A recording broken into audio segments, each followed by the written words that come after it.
Quand on a cherché un personnage pour Éric Antoine, immédiatement j'ai pensé à Gandalf. Pour moi, Gandalf fait partie des grands magiciens de la littérature. La seule difficulté, c'était d'intégrer le fait que Gandalf, c'est un très vieux monsieur et que Éric Antoine, il a une patate et qu'il n'est pas si vieux. Alors le vieillissement consiste en fait à tirer la peau dans des directions précises, mettre un produit à base de latex et quand on relâche, ça crée des rides.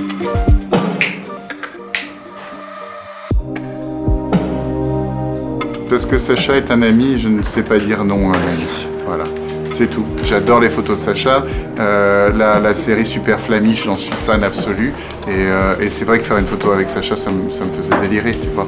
Donc c'est vraiment la raison principale, c'est Goldberger, quoi. Pourquoi Gandalf? Très bonne question, parce que Gandalf, c'est un de mes personnages de fiction préférés. Évidemment, c'est un magicien. Il est l'égal des plus grandes figures de la magie de Merlin à Harry Potter. Et puis, c'est un personnage de mon enfance aussi, tu vois. C'est vraiment les romans de fantasy, ça a bercé mon enfance et mon adolescence. Et je pense que Le Seigneur des Anneaux, comme Le Hobbit et tout, c'est des choses que j'ai relues au moins 3 fois. Et souvent, on dit, on sait qui tu es avec les romans que tu relis. Donc, ceux-là font partie de ces romans que j'ai relus. Je suis convaincu que l'être humain dépasse toutes ses différences et se rejoint au maximum de ses capacités au travers de l'éducation d'un côté, au travers de la culture de l'autre. Que ce sont les ponts entre nous. Donc la culture, évidemment, fait partie des choses les plus importantes qui soient. Tu sais, souvent, c'est à l'égal, les têtes d'une œuvre s'entourent souvent un petit peu des gens qui leur ressemblent. Donc c'était très cool. C'était fait avec beaucoup de professionnalisme et en même temps avec de la coolitude. Voilà.